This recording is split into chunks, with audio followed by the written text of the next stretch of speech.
Facebook live করতে করতে করেছে, আগে থেকে হঠাৎ তো হয়নি, জানিয়ে করেছে।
ভালো চিকিৎসা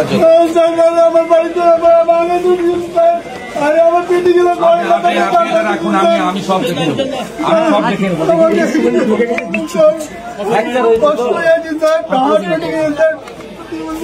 কলকাতা পাঠান চোখের জল দিখা যাবে না।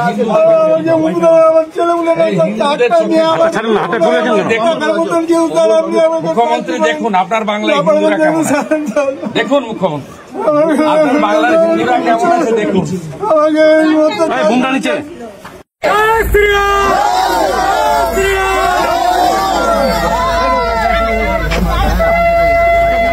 ভয় পাবেন না, শক্ত থাকুন। আমি আছি তো, লড়াই করে গেছি।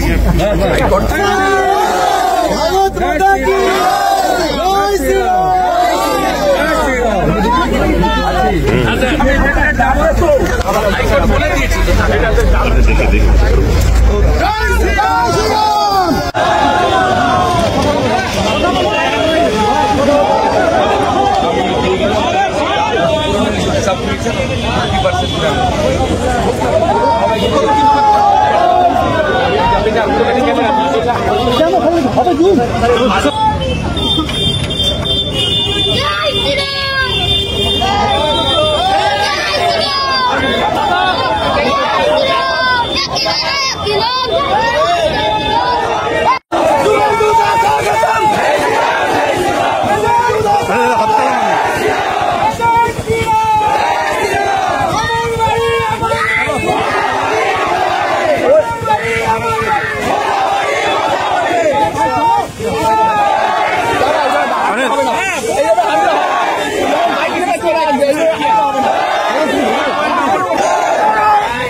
नाम लाएंगे भाई।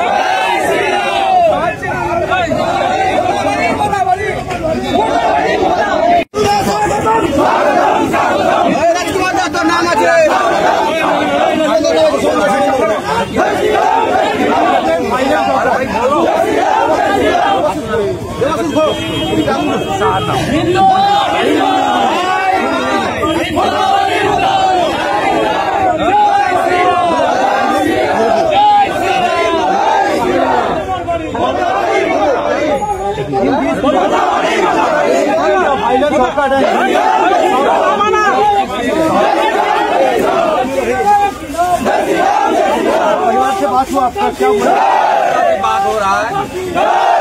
তোমাদের আপনাদের ক্ষতিপূরণ পেয়েছেন?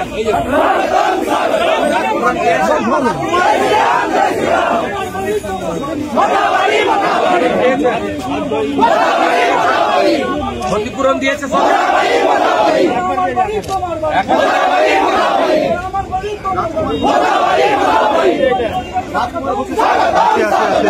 কোথায়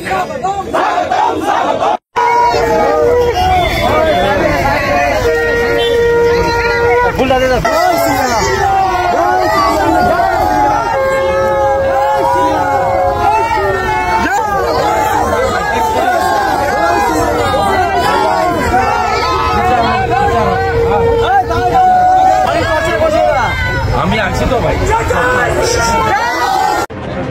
এই যে দেখছেন এখানে মানুষকে সরকার প্রোটেকশন না দিয়ে দাবিয়ে রেখেছে।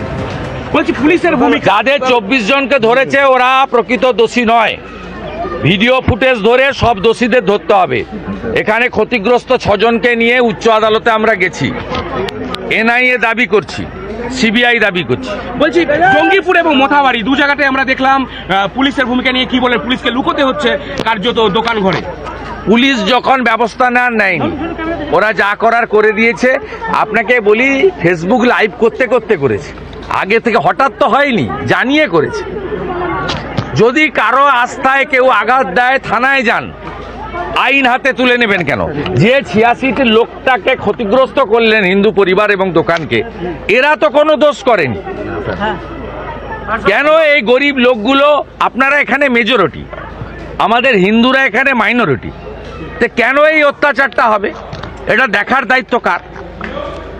আমরা এদের পাশে আছি।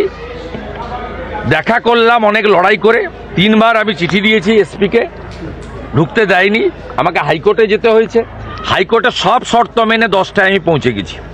আমার একটা প্লেস হলো, আর 3টে জায়গায় হাইকোর্ট বলেছে অ্যালাউ, 3টে জায়গায় আমি যাব, তারপরে প্রস্থান করব।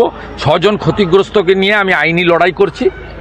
এখানে কেন্দ্রীয় এজেন্সিকে দিয়ে তদন্ত করিয়ে সমস্ত দোষীদের গ্রেপ্তার করাবো, যেভাবে ডালখোলা, রিষড়া, শিবপুরে করেছি, ঠিক একইভাবে মোথাবাড়িতে পার্মানেন্ট শান্তি প্রতিষ্ঠার দায়িত্ব বিরোধী দলনেতার। বলছি যে মদত কারা দিচ্ছে দাদা, মদত কারা দিচ্ছে?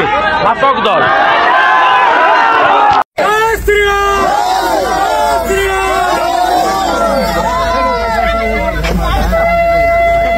ভয় পাবেন না, শক্ত থাকুন। আমি আছি তো, লড়াই করে এসেছি। হাইকোর্ট থেকে অর্ডার